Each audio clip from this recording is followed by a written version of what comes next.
રાતે અમે નીકળી ગયા દ્વારકા જવા. 1.5 મહિના પછી અમને મેળ પડ્યો. અમારા દ્વારકાધીશે અમને 1.5 મહિના પછી બોલાયા. તો રાતના અંધારામાં અમે લોકો નીકળી ગયા. 7 વાગ્યા છે ને અમે પહોંચી ગયા દ્વારકા. જેને 1.5 મહિનાથી રાહ જોતા હતા અમે. ફાઇનલી આજે પહોંચી ગયા છીએ. સવાર છે તો થોડી ઠંડી લાગે છે પણ અમે પહોંચી ગયા. સત ચોખ્ખું આવે.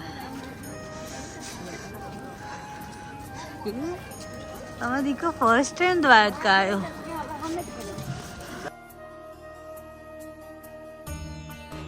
અમારા દીકરાનો ફર્સ્ટ દ્વારકા ટ્રીપ. એ દીકુ ઉઠો, દ્વારકાધીશના દર્શન કરવાના. કહેવાય છે કે તમે દ્વારકાધીશના દર્શન કરવા જાઓ ને તો એમની આ 56 સીડીઓથી જ દર્શન કરવા જજો. તો આ સ્વર્ગનો માર્ગ છે તો અહીંયાથી જ દર્શન કરવા જજો. અને સામે ગોમતી ઘાટ છે ત્યાં પણ જરૂરથી જજો. અને ગોમતી ઘાટના દર્શન કરવા અવશ્ય છે દ્વારકા આવો તો આ ગોમતી ઘાટના દર્શન જરૂરથી કરજો. તમે દ્વારકા આવો ને તમને દર્શન કરવાનો ટાઈમ ના હોય તો ખાલી એમની ધજાના પણ દર્શન થઈ જાય ને તો એ દ્વારકાધીશના દર્શન થઈ જાય એવું કહેવામાં આવે છે દેવભૂમિ દ્વારકામાં.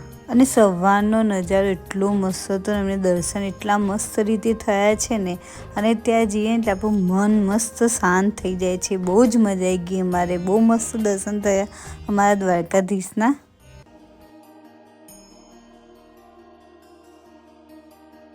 પછી ભૂખ લાગી હતી તો પટેલની વાડીમાં જ અમે ભરપૂર પેટ ભરીને જમી લીધું. નાસ્તો કરી લીધો સવારનો. મસ્ત થેપલા.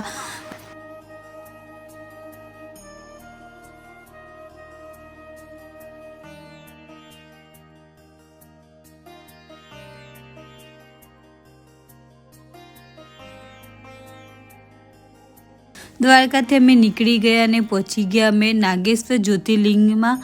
આ 12 જ્યોતિર્લિંગમાં એક જ્યોતિર્લિંગ છે તો અહીંયા પણ દર્શન કરવું જરૂરી છે. દ્વારકાઓ તો અહીંયા પણ જરૂરથી દર્શન કરજો. અમે દ્વારકામાં નાગેશ્વર મહાદેવના મંદિરે આવી ગયા છે. આ મંદિર 12 જ્યોતિર્લિંગમાં એક આવે છે પણ અત્યારે પ્રોબ્લેમ શું છે ખબર છે? એની ભીડ. એટલી બધી ભીડ છે ને અહીંયા. બહુ જ બધી ભીડ છે. તો અમે વિચાર્યું કે હવે અંદર નહીં જઈએ. આટલી બધી ભીડ જોઈને અમે અહીંયાથી બહારથી જ દર્શન કરી દઈએ. અમારા શંકર ભગવાન સમજી લે છે અમારું બધું. બહારથી દર્શન કરીને જઈએ હવે.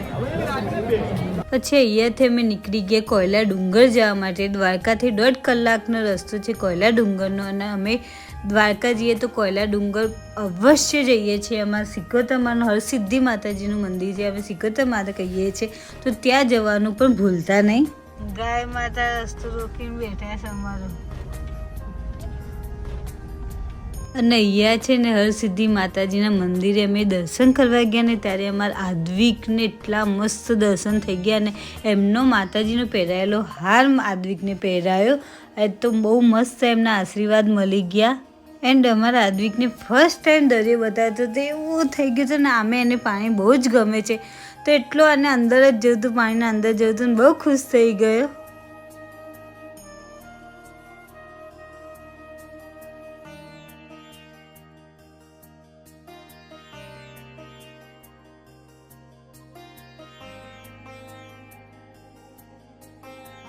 ઈકા ખાઈ રહ્યો છે દીકો.